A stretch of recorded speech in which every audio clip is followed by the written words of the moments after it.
Huh? Wait, you're that blonde traveler who's on a journey to all corners of Tevat, right? Who's asking? Do you need something from us? You bet I do. I was worried I wouldn't be able to find you. I have a letter for you, you see. It's from another Outlander. He was a crafty fellow, let me tell you. Took advantage of a loophole in our mailing system by opting for guaranteed delivery, then filling in the most obscure mailing address I've ever seen.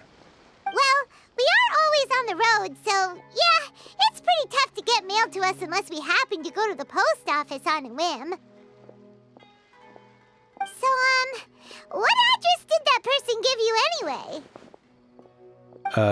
He just wrote, next to a small, white-haired talking fairy. What? So the address is Paimon? Yeah, exactly, right? And if I failed to deliver the letter, I'd have been bound by regulation to compensate him. Really, he got me good. I count myself very lucky that I ran into you here. Of course, here it is. All yours. Come on! Paimon wants to have a look too!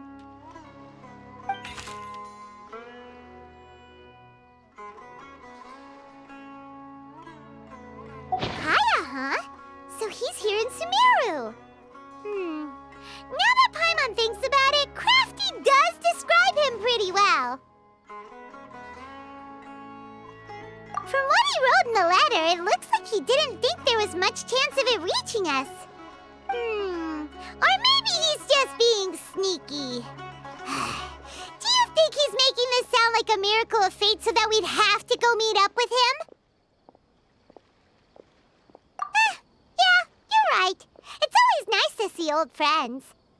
The letter says that he hangs out at Jafar Tavern every afternoon. Perhaps we should drop in on him then, huh?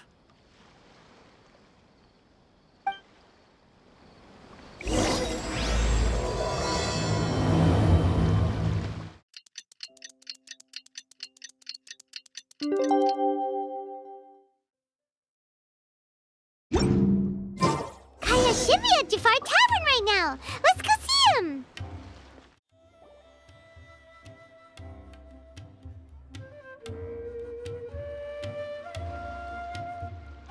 I'll have something I haven't tried yet, boss. Sorry, sir. I'm afraid you've already tried every type of liquor we serve. Oh? Well then, just the bill, please. It's just as well, I suppose. I do have other matters to attend to. Kaya, you're really here! Paimon half thought you were playing some sort of prank on us. Hey, Paimon, traveler. Looks like the gods smile upon me after all. And come now, I wouldn't joke about wanting to see my good friends. Wait a second. You must be here on official business, right? What do you think you're doing spending every afternoon drinking at the tavern? You itching for a lecture from Jean? Not at all. The acting Grand Master positively terrifies me. Why would I ever do anything that might displease her? The truth is, I'm in Sumeru to learn about the alcohol industry here. So despite how it might look, I'm actually at Jafar Tavern for strictly business purposes. Sumeru's spices are famous the world over, and it's long been rumored that this fine establishment was where a certain very popular spiced cocktail was invented. That's why the Knights sent me, their foremost expert in alcoholic beverages, to come and see if it is as good as the rumors say. And how did that go? So far, so good. I'm already in talks with some spice merchants in Port Ormos about some potential collaboration. Yeah, that does sound like a great business opportunity. Guess Don Winery and Master D-Luke are gonna make a tidy sum from this one too, huh? Well, let's not get ahead of ourselves. Whether this lucrative opportunity gets passed along to Don Winery or not depends on how nice I'm feeling. Hey! Using your job to settle personal grievances isn't very knightly, Captain! Oh? What makes you say that? Very sharp of you. I wouldn't say I'm familiar, though. I just came here on the sly once, when I was very young. And? Do continue. Do I have to? When I said we could talk about the old times, digging up my past wasn't exactly what I had in mind. Well, all right, since you're so interested. Like I said, I was very young then. Dawn Winery had only just taken me in. I overheard my adoptive father talk about sending a team of merchants to Sumeru during a business meeting. I'm sure you'll agree that everyone's curious about their roots on some level. And my roots? They're in Conria, which is said to have been located deep underground, somewhere near Sumeru. And so I stowed myself away amidst the cargo, and silently joined the merchant delegation on their trip to Sumeru.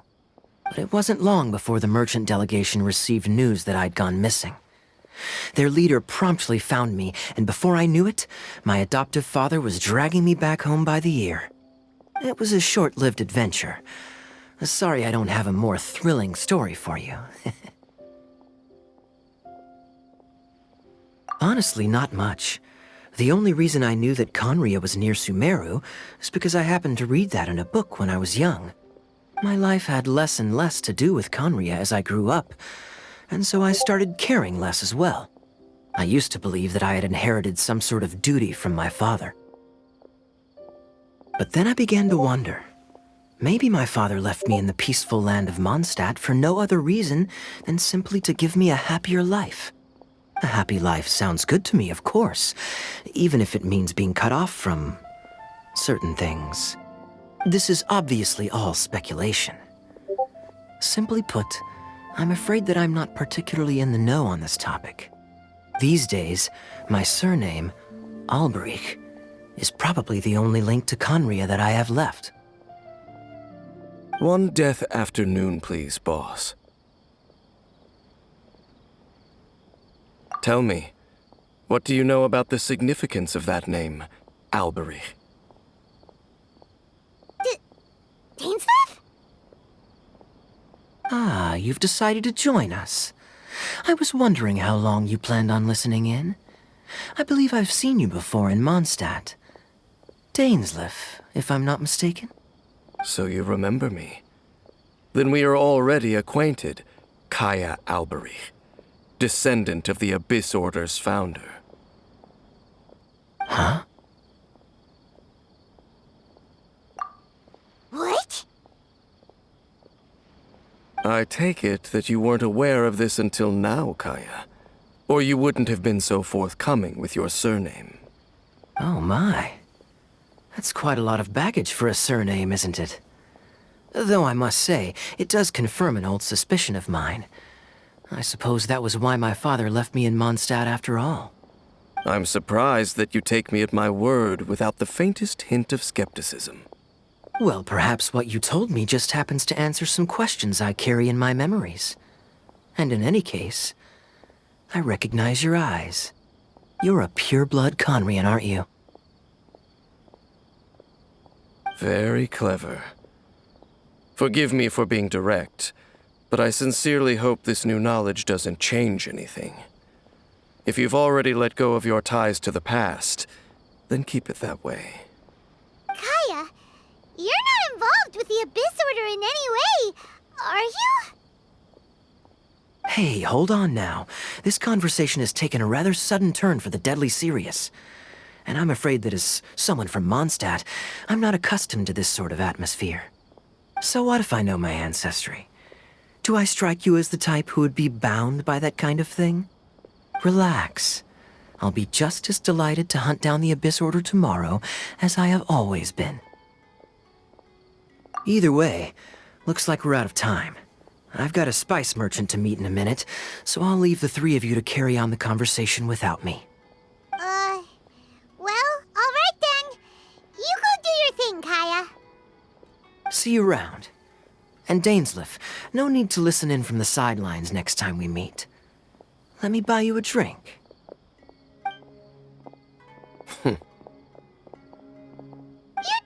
really trust him, do you, Dane? You're both from Conria, but you get on like oil and water. The fact is, I still do not know him well. It would be meaningless for me to jump to conclusions. But can a person truly be unaffected by their ancestry? This remains to be seen. Well, I suspect that they call your sister their princess, precisely because there is a succession of sorts. Oh, so if she was the founder, she'd be the queen, right? I mean to investigate the Loom of Fate. Do you remember that name? Yeah, the Abyss Order's evil plan! We learned about that back in Mondstadt. Not new. Not exactly. My memories suffer from erosion. But while I was recovering my health recently, I suddenly remembered something. Your sister. She mentioned the Loom of Fate back when we traveled together. Apparently so. I was also quite surprised when these memories tallied up. I recall that we were traveling to Sumeru when the matter was brought up. So, you're going to the place that she mentioned back then? Correct. At that time, they must have been introduced in one way or another to this concept. If I recall correctly, we were somewhere in Avidya Forest then.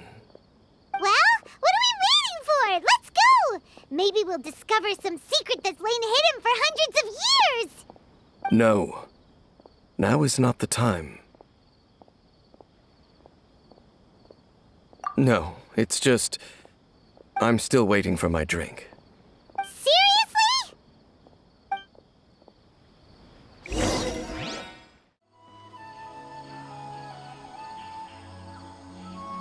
Wait. This place, it's... familiar. What about it? It looks pretty normal to Paimon. Was it like this hundreds of years ago, too? Yes. The forest has barely changed from how I remember it. There is very little human activity here, after all. Let's search the area and see what we can find.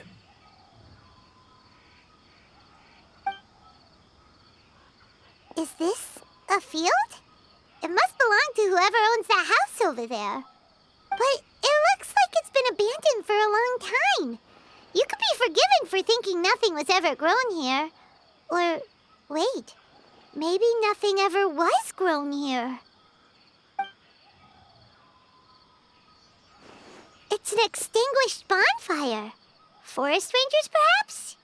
Looks like it's been ages since it was last lit.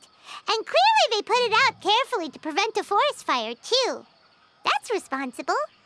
Nothing else stands out in this area. All that's left is that building. Come on. Wait, we're just gonna go barging in? What if someone's home? Unlikely. There are no signs of life in this area. We should be able to enter without incident. If you say so. Well, you lead the way then, Dane.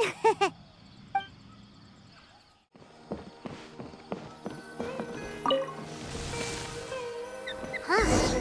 So there really isn't anyone home. Ugh. This place is so dusty. Paimon bets no one's lived here in years. Investigate carefully. We mustn't miss a single detail. This bed looks pretty ordinary. Huh. There's nothing underneath it either. What sort of person would want to live here? It's so dark and damp. Can't be all that comfortable. There's a box over here. Why don't we open it? And by we, Paimon means you. Paimon's just scared that whatever's inside might bite her fingertips off.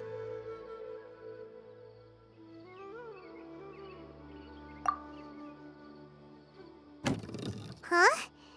This is a mirror. It's broken, too. Was this a makeup box?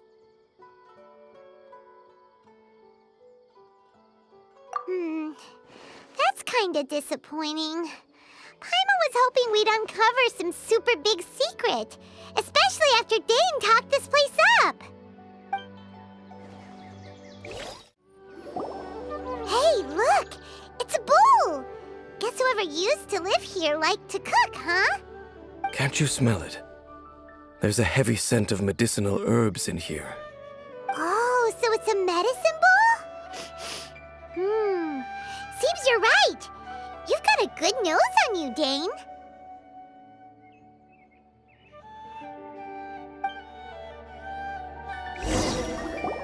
Doesn't look like there's anything else worth our attention here. You sure we're in the right place, Dane?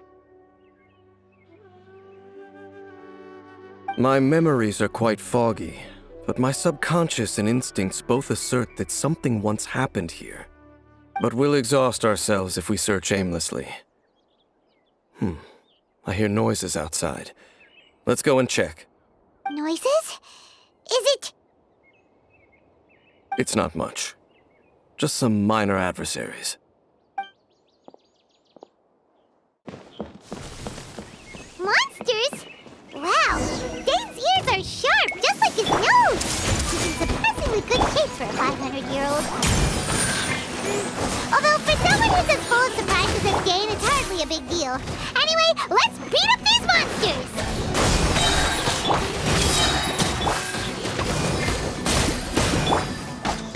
As you wish. Propagate!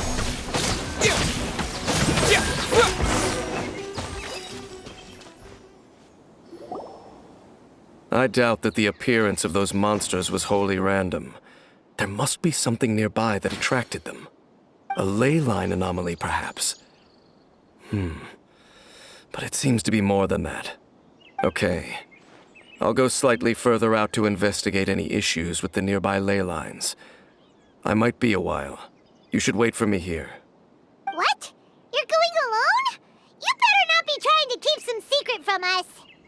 Your suspicions are as banal as they are unwarranted. I merely think that this house should remain the focus of our investigation, and as such, someone ought to stay here and keep an eye on it. Not to mention that if even forest rangers are capable of investigating ley lines, I will be more than able to handle it alone. Fair enough. Guess we'll just camp out here then. Good thing there's a fireplace over there. Let's make ourselves something to eat. All this running around has made Paimon real hungry.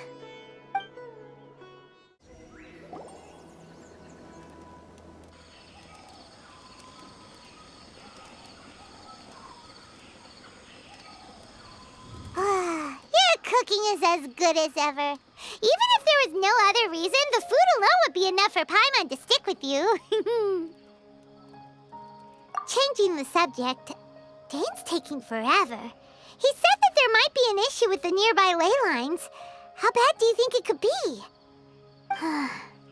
We came together, but now it's back to just being the two of us again. You know, now that Paimon mentions it, we really have spent lots and lots of time together, haven't we? So, don't take this the wrong way or anything, but, do you ever get tired of Paimon being around? Oh, you stop it! Now you're embarrassing Paimon. So, next question. Don't know if it's okay to ask this, but Paimon's curious. What was it like traveling with your sister?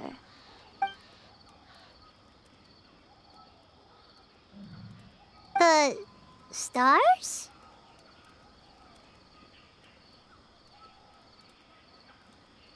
Wow.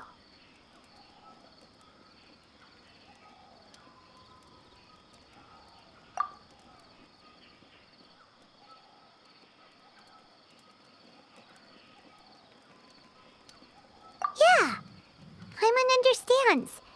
Being separated without even knowing the reason why, it's just terrible. But we'll find the truth together. Sure as Paimon's your guide. Just you wait, Heavenly Principles, and you too, Teyvat!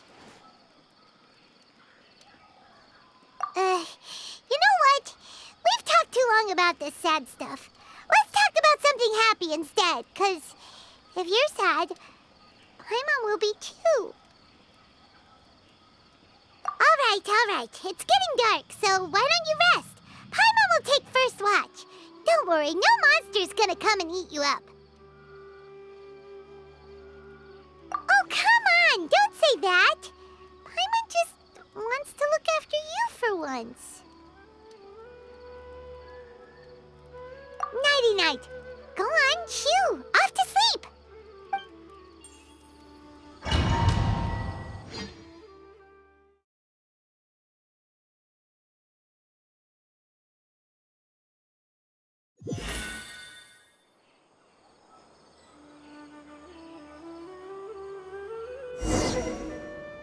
Hey, time to wake up. The sun has risen.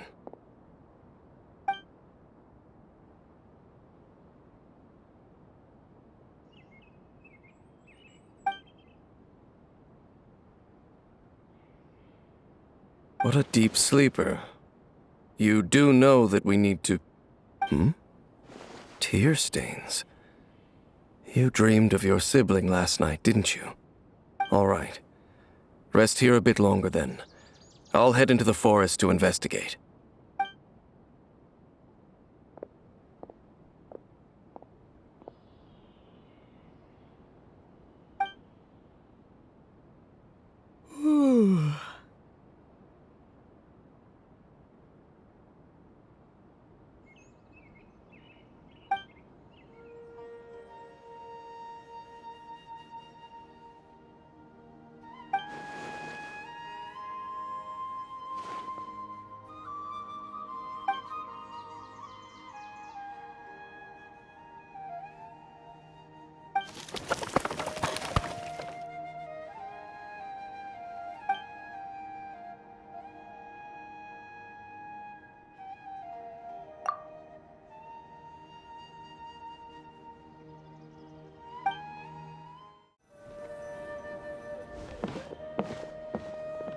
Halt!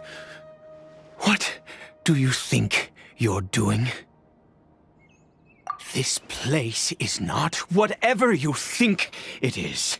Nor should you be poking your nose into my business. Begone! Your travel companion. You mean the one that was keeping watch by your side last night? Your companion departed for the forest early this morning. That much I saw with my own eyes.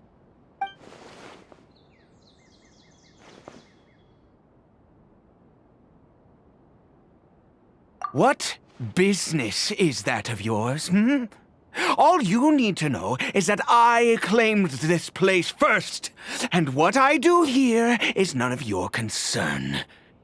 Do I make myself quite clear? Leave!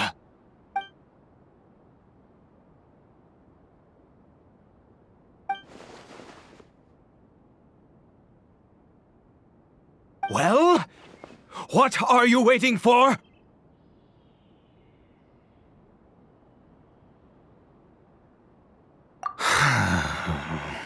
If you must, suit yourself. I've been observing you, and you don't look like a forest ranger, nor someone from the academia. Still, I'm warning you, no funny business. Promise me that, and you can do as you please. Okay, fine. Whatever. Just move aside. I'm heading in. You...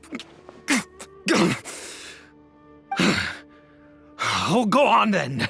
Have it your way. I knew I wasn't going to be able to hide this anyway. Just come in. But no overreacting to anything you see in here, okay? You understand me? Come on, then.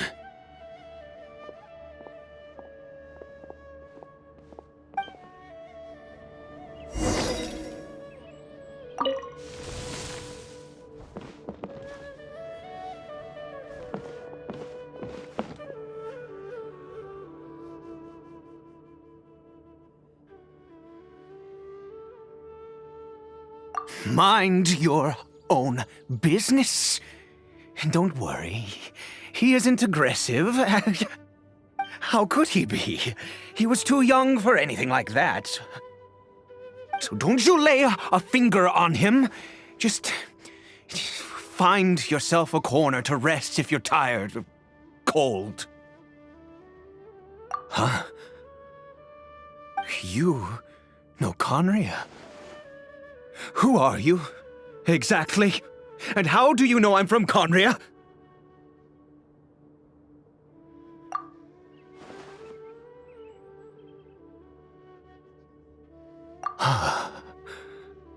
Do you worship a god, traveler?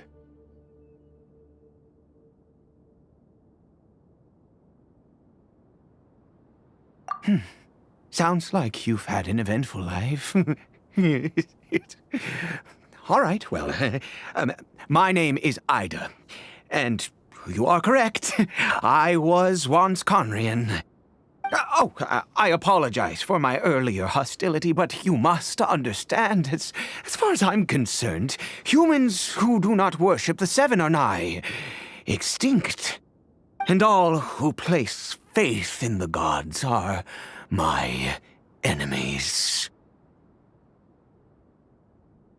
That may be. But the fact is that chances to talk to people like yourself have been few and far between since the cataclysm. This wretched curse of immortality. Who knows how long I must continue to suffer like this?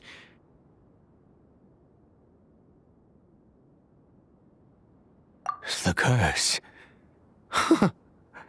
It was a little gift given to the people of Conria by those vile gods. We lost our home, our loved ones, everything.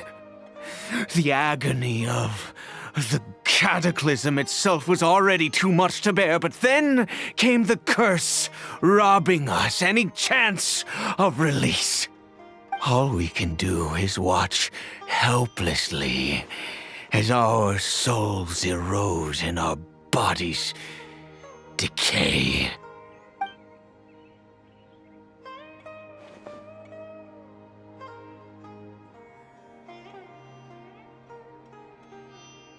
Because, although Conria began with a single bloodline, it was a home to others too. Any who forsook their gods and came to Conria were welcomed as our fellow citizens. When the cataclysm came, we pure-blood Conrians were declared the greater sinners. Upon us the gods placed the curse of immortality. But those whose ancestry belonged to the domains of other gods were punished with the curse of the wilderness as they fled, turning them into monsters.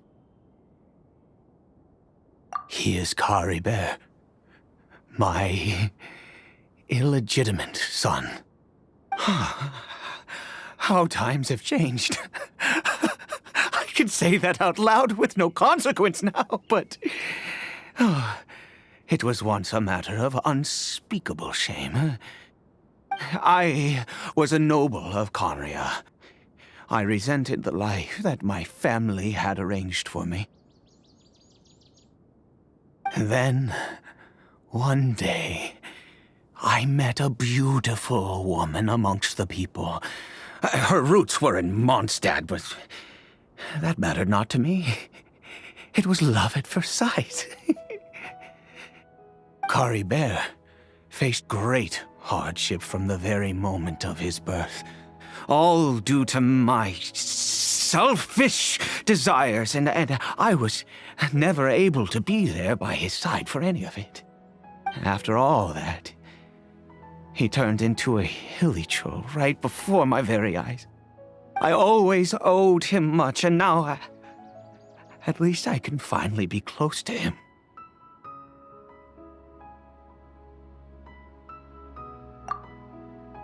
she was. We were separated.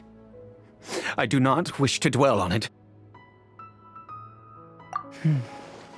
It could be worse. I suffer the pain of loss because I once had everything I could wish for. And now that I have lost almost everything, the little that remains I see with new clarity. If nothing else, at least I still have Caribert.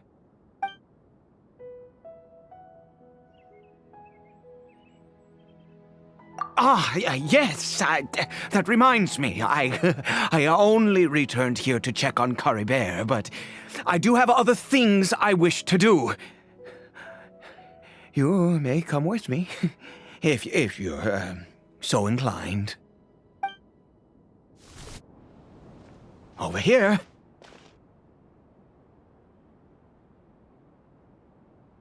I'm sure you're wondering why I brought Caribert here to Sumeru. Well, it's because he needs a medicine that can only be made here. One which will help him to recover his clarity of mind.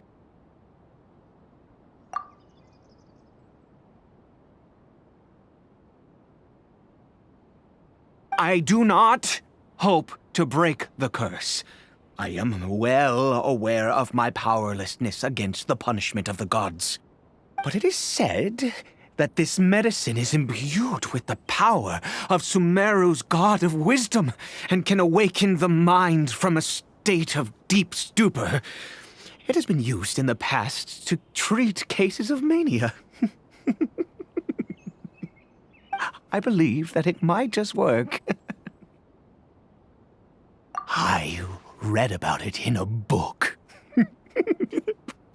From the Royal Library of Conria. It was banned. I mean, since this medicine requires the power of the Seven to work. In my youth, I disliked the life of nobility and craved excitement. I was leafing through some forbidden text and happened upon it.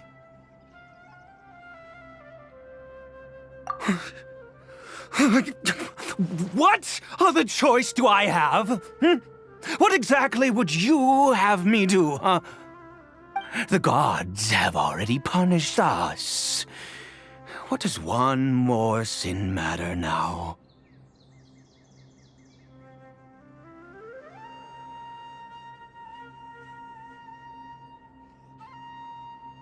Never mind. As long as you understand. I'm sorry. I struggle to take control of my mood sometimes. Perhaps a consequence of having lived too long. As it happens, I am in dire need of some help to make this medicine.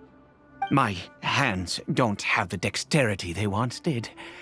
I fear they may be decaying from within. All thanks to this curse of immortality. Okay. To start with, take this ingredient.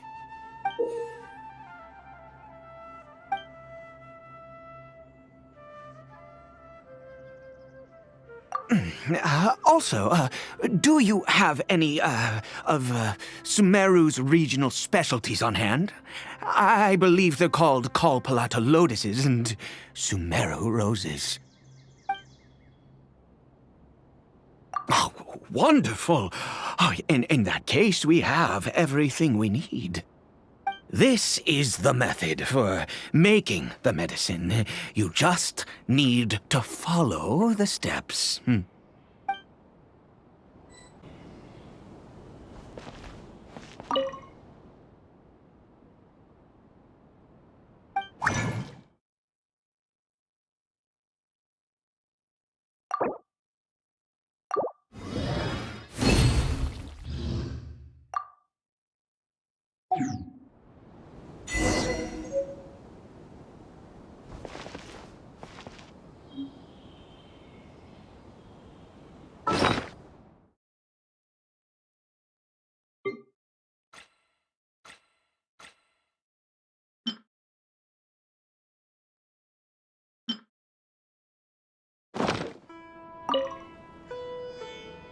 Is it done? Oh, splendid. Let me see.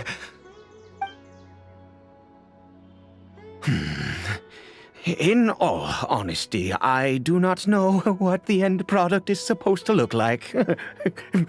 The banned book didn't feature any illustrations.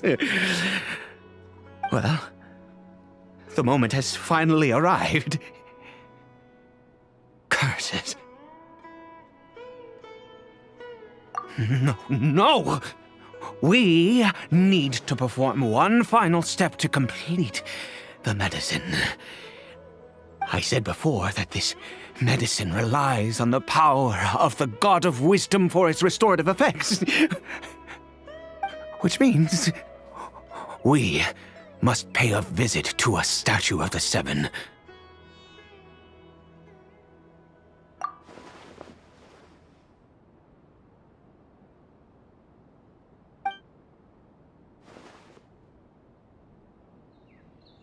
Let's go. Bring the medicine with you.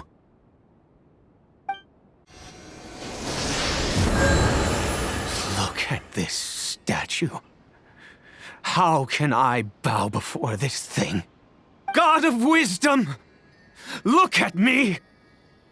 I will utter no prayer, nor will I sing your praises.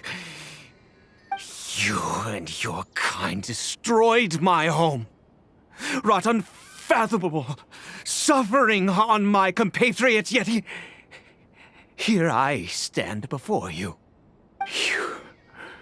You cannot mock me more than fate itself already has. God of Wisdom, I seek not to disavow myself of the sinful blood that flows through my veins. I wish only to beseech you to have pity upon a young and unfortunate soul. My son, Caribert. He was turned into a monster before he had the chance to witness anything beautiful in this world. This is no fate for a child. If everything the gods have done was in order to have the impious people of Conria bow their heads, then I bow to you now. I have given up all I ever stood for. All I ask is for a tiny miracle. For Caribert to see this world once more. Please, God! I beg of you.